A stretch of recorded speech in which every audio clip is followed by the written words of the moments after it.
Yep. All right, guys. Flower Expo, welcome. We're going to get the panels kicked off here. So if you guys can, come join us. We're going to have some great conversations with, brands, retailers, talking about navigating the Illinois market. A lot to cover today. My name is Chris Violas. I'm the CEO, co-founder of Blaze. We're a point-of-sale software supporting retailers across 25 markets today in the U.S., and obviously Illinois is one of those. So lots of dynamic things to talk about. Thank you, Charmaine. But with that, let's just get started with some introductions from everybody. Let's introduce yourselves, talk about your organization, maybe what's top of mind today, and we'll get going. I'll start with you, Charmaine.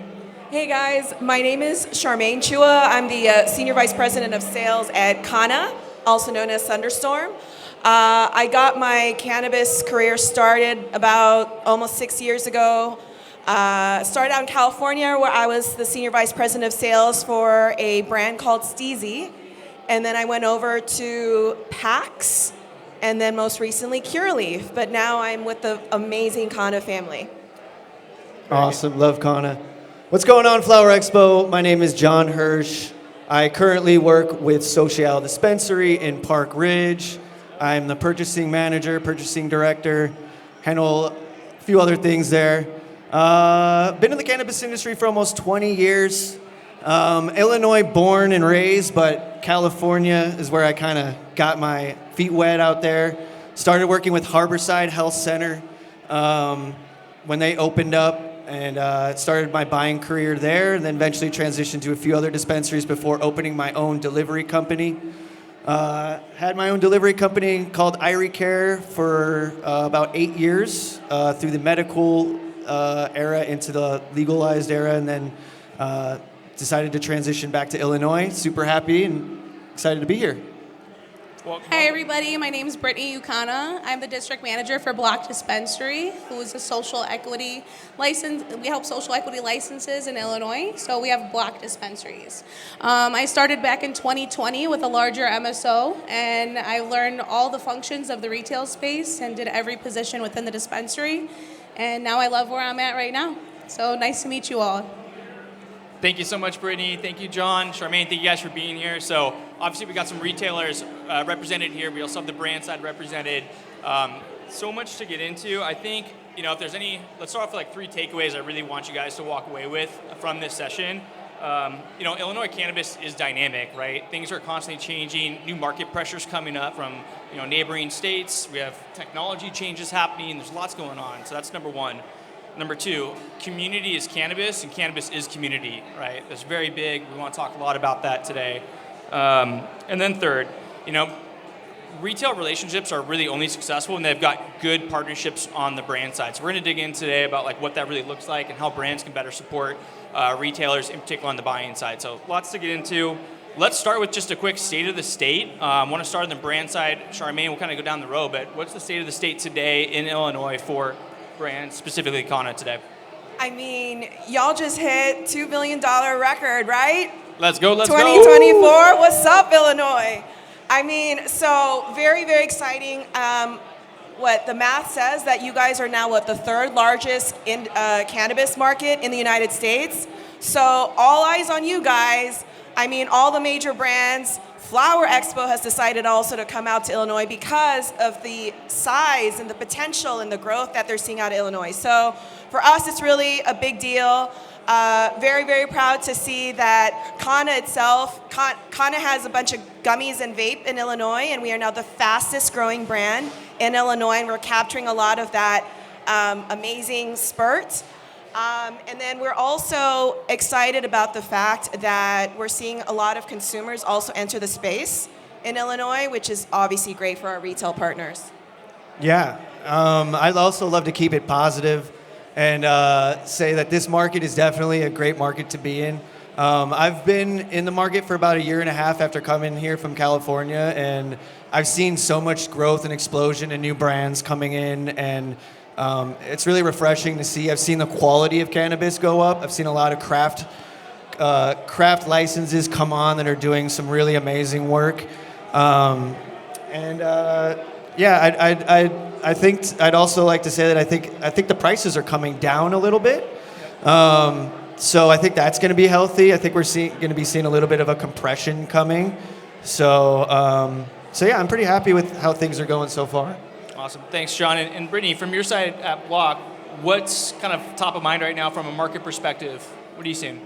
Yeah, I would say definitely top of the line. People do like sticking with their larger brands, GTI, Verano still, but we also have our smaller brands, our small craft, and we do see a lot of great flower coming out on the market. I mean, KANHA blows off our shelves, especially at our Chicago location.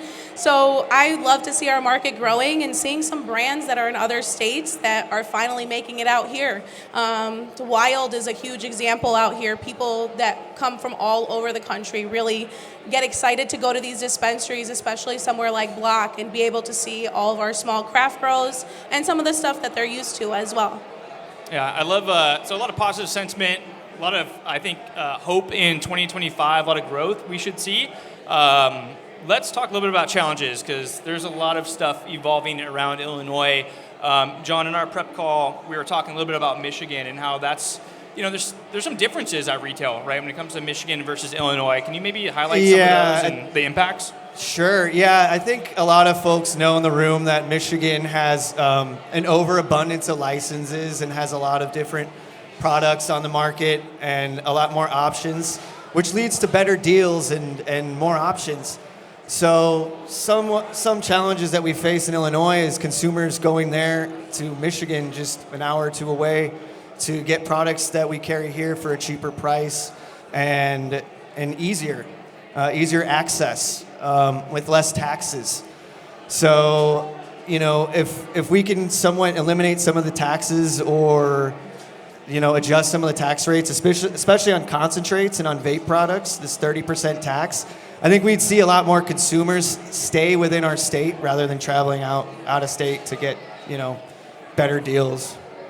Yeah, that leads just from a purchasing behavior, right? That kind of changes things a little bit for you, I would imagine. Yeah, it kind of creates a little bit of a price gap between the two states, and it definitely makes it a little bit more challenging to be competitive. Yeah. And I think, when we start to see increased pressure, right, that's where this idea of community and partnership, especially with the brands, come in. So, Charmaine, maybe you could talk about how KANHA best supports kind of the Illinois, retailers are in today, what that partnership really looks like to see, your brand excel and the retailers excel, kind of fighting some of the competition. Absolutely. So, what you said earlier about KANHA flying off the shelves, that is obviously every brand's hope, is that that's what the stores are saying about us. So thank you for that.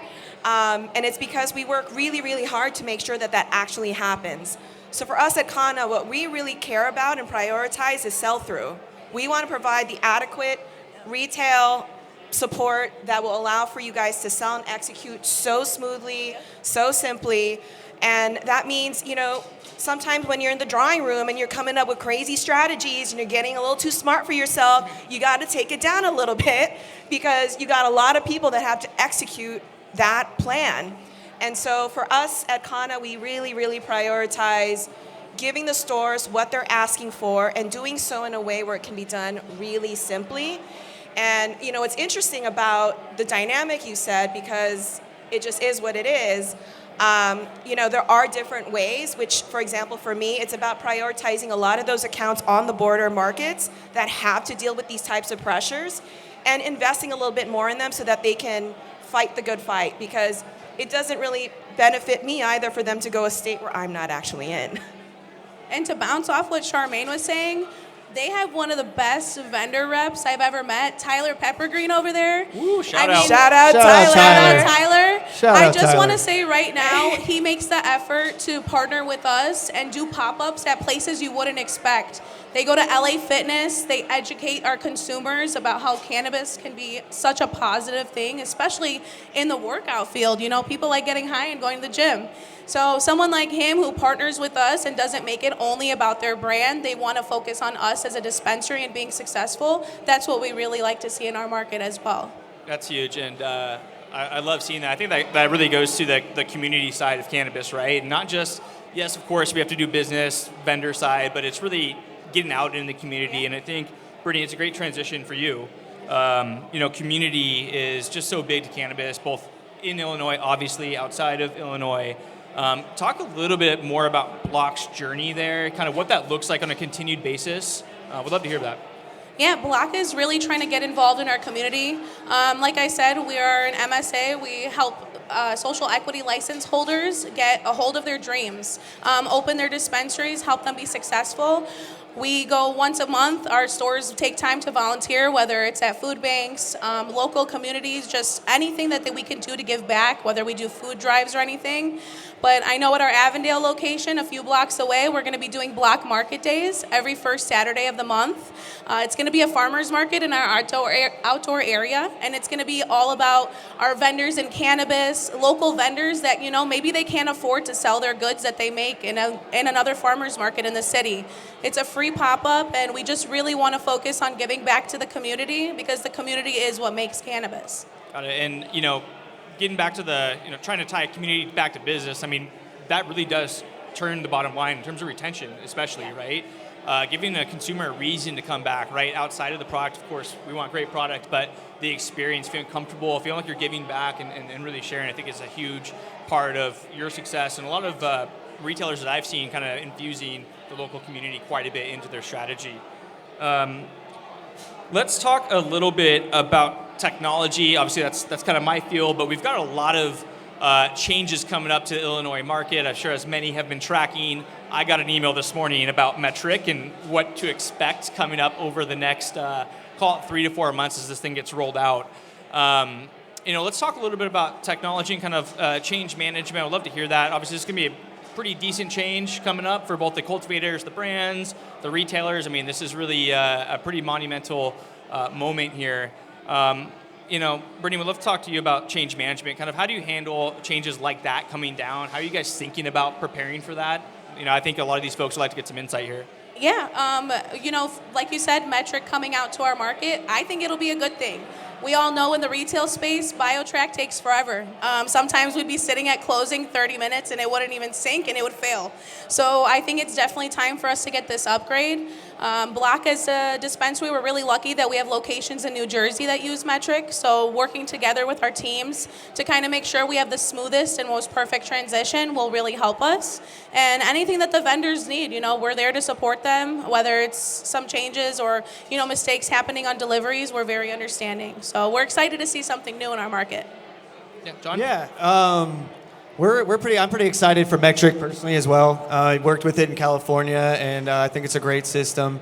I also work with Blaze POS, with Chris's POS, and Blaze has got a great plan, so I'm not worried about the integration.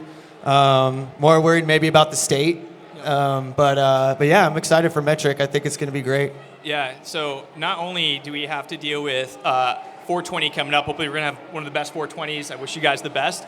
But right after that, you're going to start thinking about that change to Metric, because really it's around May to about June that the retailers at least are going to make this kind of hard cut over, import their inventory into Metric, and then we're live. So. And I would just like to quickly offer, because California has been on Metric for a really long time, and that is the state that KANHA was founded and launched in. If any of you guys need some quick tips, tricks, how the heck do I deal with this, come see the KANHA team after. We're happy to help you navigate through the crazy Metric transition, because obviously we want all the stores to succeed here. I mean, guys, that's a great resource. So talk about an OG in the space that's been through quite a bit. Please take Charmaine up on that. All right, let's talk a little bit about, harnessing those relationships around the local community a bit more. Would love to hear, John, from your side, what's worked. I mean, Brittney gave us some great examples with the day she does. So Socíale is located in Park Ridge. So we're in a kind of an interesting community in Park Ridge. It's a community with money. It's kind of affluent. But we've actually been pretty well accepted there. We've taken a lot of measures to implant ourselves in the community, and we've been well received. And it's one of those things where we are basically the only dispensary in our city. So we have kind of to set the example for everybody else that wants to come in and work there. Very good. No, I was going to agree with John. I think another thing to really retain our customer base is giving them the personal experience that they were used to when we all first opened. Nobody wants to sit in front of a giant kiosk and have to figure out what eighth is the best on the market right now, or what's a really good dab that's going to be terpy and hit well in your Puffco or your Banger. So I think something really important is keeping our staff and making sure that they are there for that personal touch, helping our consumers that it's their first time. It happens majority of you think.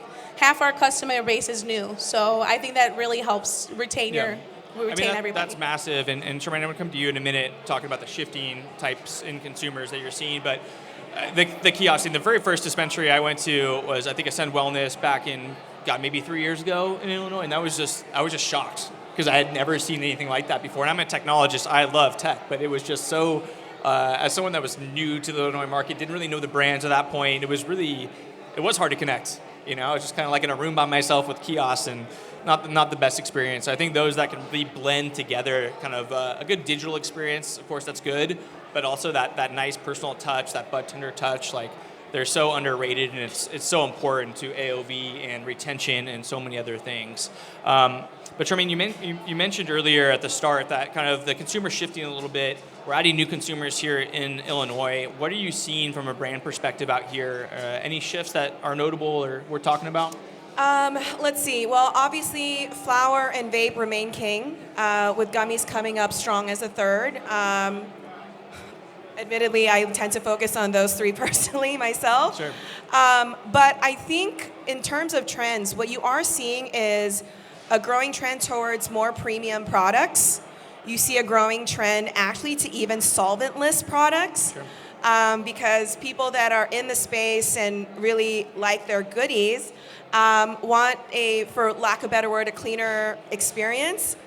And so I think personally as the brand, I'm really excited to see this shift reinforce what, of course, KANHA, a lot of brands here stand for, because for premium, for example, for the stores that are out here, I guess that you would rather make $4 or $5 per unit off an item that you're selling as opposed to $1, even if you were selling a ton of those units at $1. That obviously has an effect on your shopping basket, your margin, and I'm pretty sure all of us here, at retail want those large baskets. So I would say that trend towards premium has been really exciting, both great for the brands and the stores, and this really interesting shift to solventless. Yeah, no, that's fascinating. I think also Brittney mentioned the kind of shift towards craft as well, kind of in that premium category. Super, super fascinating. Thank you for that. John, have you noticed anything like buyer trends, consumer trends change in the last 6 months? I also think that things are trending towards solventless as well, and I really like that trend. I think that the prices are definitely coming down. But one thing I did want to touch on that I didn't touch on before was the shopping experience a little bit, was that in Illinois, we can't see or touch or smell any of the products that we sell.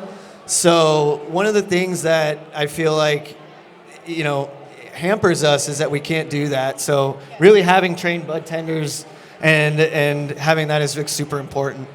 That's fascinating. I mean, it's so, coming from California, been in the industry for quite some time. I remember the days where it was open jar. Remember that? Yeah. Back 2015. And that was such a part of the experience, right? Was that the terps coming off, especially if it was fresh, like being able to, look at it, look at the terps. It was fascinating. So that does change that experience, right, for the consumer quite a bit.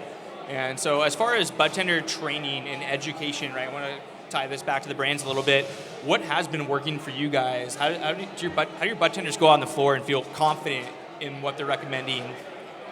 I'll start. I think that bud tenders get all their confidence from samples. A lot of vendors do vendor days with the staff. For example, GTI took my team to Top Golf, and they brought a bunch of products for them to try out. They also did the product education there. So you're not only locking in those people and their attention in the moment, but they'll also have something to remember after that. Sometimes when you come and it's like in between shifts, you're trying to give your education, you might get some people lost in that thought. But if you're out of work and people want to do their personal touch, I think that really helps. But just in general, I mean, I think vendor pop-ups are super successful, especially with trying to get your education to our consumer and also trying to get them to buy it. So. Yeah, when you're tying in like the vendor pop-ups and the education into one thing with your staff, and also like with the consumers, having the consumers come in, I think that's a huge thing as well. Yeah, that's huge. And then how often should a brand continue to engage like on that, right? Like, let's say the SKUs aren't changing over that much. Like, are you expecting to hear from that brand, get educated like once a quarter, once every 4 or 5 months? Like, what's the expectation? I'm curious. Maybe Charmaine, maybe you can go through your experience on the brand side. Well, given the fact that, at retail, sometimes there's a lot of turnover. There's promotions, which is even better. And as you guys bring in this new class of bud tenders, whether they are brand new bud tenders working you guys for the first time, or rather bud tenders that weren't as familiar, with our products, I'm a big proponent of training all the time. Spot training day in, day out. And I think going back to your point, it's really important that you leave a lingering impression and resonate in the minds of your bud tenders. I mean, think about being in their shoes, right? They have a gajillion brands that they are up against, that they have to remember, bunch of products, categories, promotions, prices, what have you. So let's help them be successful as the brand. Let's help them be successful and make sure that they know how to talk about your product correctly. And I'll just say, if a brand is going to sleep and not do the training, I'm going to come in and make sure they know what's up with my products. I love it. I love the competition, the fire here. That's great. I love that. All right, so constant education, right? A lot of turnover. We got to deal with that. I think that's always a challenge in any industry, right? It's finding talent. It's extremely hard. So maybe can you guys talk a little bit about kind of programs you guys have internally to promote talent, maybe from the bud tender level up to the manager level? We'd love to hear any kind of stories you guys have or frameworks. Yeah, so we definitely like to promote from within as well. In BLOC, we're growing. We're going to have a lot of locations, and just making sure that all the staff keeps up. Seed talent's another great aspect that helps everyone. They also win something at the end majority of the time. So I know that really helps everyone.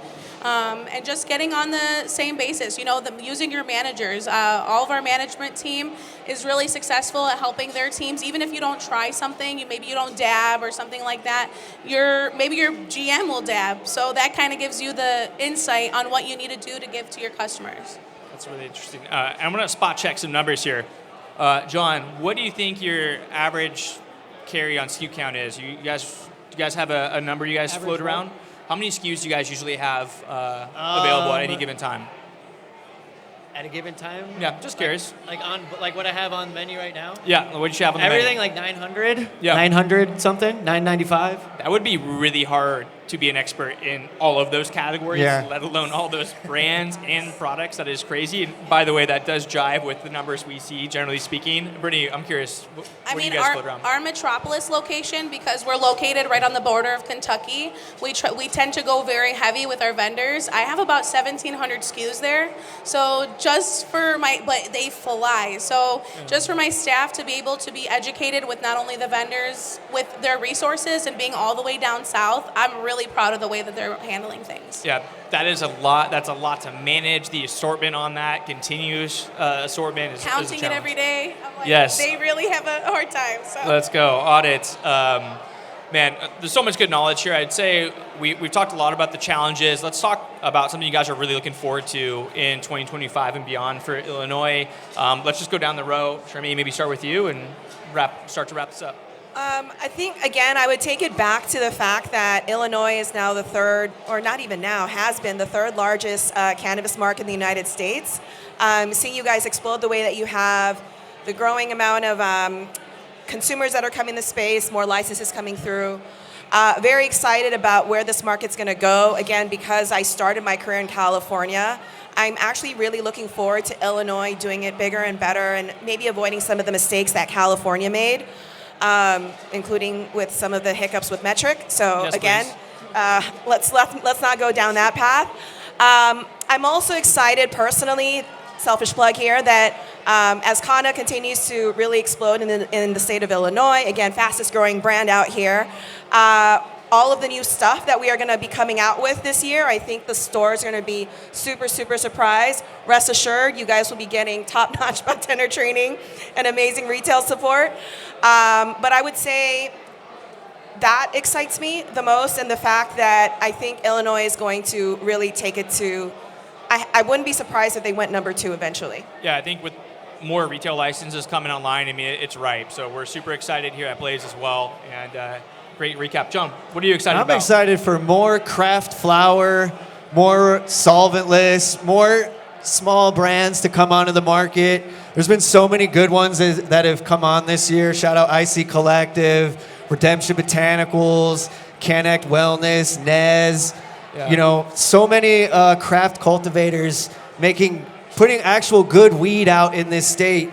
You know, I want more really good flower. I want to see the quality improve. I want to see more rosin, more solventless, more craft products, more niche stuff. I'm excited for that because I've seen when I first came in the market, it was a lot of dominated by MSO and stuff like that. But now that we have all these craft licenses coming on, shout out Caviar, Galaxy Labs, shout out a lot of these folks that are really producing good medicine. That's really what I want to see and what I'm excited about. And just more offerings. I've seen more new, interesting products come on the market, like culinary products, for example, take and bake products. It's just Gummies. cool. Yeah, gummies, of course, but you know, just more innovative things, more different hardware for vapes. I've seen a lot of 2-gram vape cartridges take over the market this year. So the whole push for 2-gram carts, I think, is something I'm looking forward to. But I'm just excited. I'm honestly very excited for this next year. I think things are getting better, and let's just keep it that way. I love the positivity. We talk about community, like encouraging others. That's huge, and it's hard to make it as a brand, right? Especially craft. So I just, shout out, encourage those, and yeah, that's amazing. Love to hear that. All right, Brittney, what do you got? What are you excited about? We covered some good stuff already, so. Thank you. I'm definitely excited for what BLOC has in store. We're owned by Justice Cannabis, and we're a small craft grow ourselves. We have 2,800 square feet of canopy space, and we make it work. If you try Crops and Bullet Train, we have excellent products, so we're just excited to have our names in our stores, as well as showcasing all the small craft. Just building our brand. You'll see a lot of blocks on your block, so we're excited for that. Wait, can I ask you something? Yes, let's hit it. Given all of the work you're doing behind Blaze, I mean, what is like the next step for Blaze? Where are you guys going to take it from a technological perspective? Because obviously the brands and the stores get to benefit from that. Absolutely. I'd say there's a huge focus on just automation right now at Blaze. So, one of the things we just wrapped up is normalizing all of our products in the system. Like, what does that actually mean? Every dispensary that we support, about 1,600 today, they'll manage their own set of products, but now behind the scenes, I can see KANHA is KANHA everywhere. Thank you. Please really make that happen, because the different conventions drive us nuts. Great. And with that becomes automation. So we've been releasing more products around, we just released our recommendation engine for e-commerce, so that's been lifting cart AOV by about 30%, which has been really welcomed and phenomenal. But I think, John, really excited to work with you on trying to help make your job easier at the purchasing level, because that is just, it's a tough job, and it's something you have to get right, because inventory is cash, right? That's the balance sheet for you guys. So I think a lot more on automation on that front, and not necessarily doing fully automating everything, but giving you guys maybe cutting out 20-30% of the time kind of thing. So that's where we're focused on. And I personally want to give a shout out to Chris too, as a retailer that uses Blaze POS. I've been using it since our opening. It's been phenomenal. If you guys are looking for a new POS system, seriously consider Blaze. It's never gone down. Has a beautiful e-commerce section. Very easy to use. Intake times are cut down. So I definitely got to give Chris a shout out for making our life easier at our shop. And seriously, if you guys are looking for a very innovative, intuitive POS, definitely look at Blaze. I really appreciate the love. And again, just going back to that community part, right, is huge. So I think I said I wanted to leave you guys with the 3 key takeaways. I hope we hit that. Again, just to recap, Illinois cannabis is dynamic. It is changing. Lots is happening here. Community is cannabis, right? Cannabis is community. So from the brands to the retailers to the neighborhoods, it's super critical we stay tight. And then lastly, brand and retail partnerships are the key to success, really, at the end of the day, continued partnerships. So with that, let's give a big round of applause to our panelists up here. Thank you, Charmaine. Thank you, John. Thank you, Brittney. And thank you, Jason and Kai, Flower Expo, guys. Great job. Have Thank fun you, and get Flower high, Expo. everybody. Have fun. Thanks, guys. All right, thank y'all.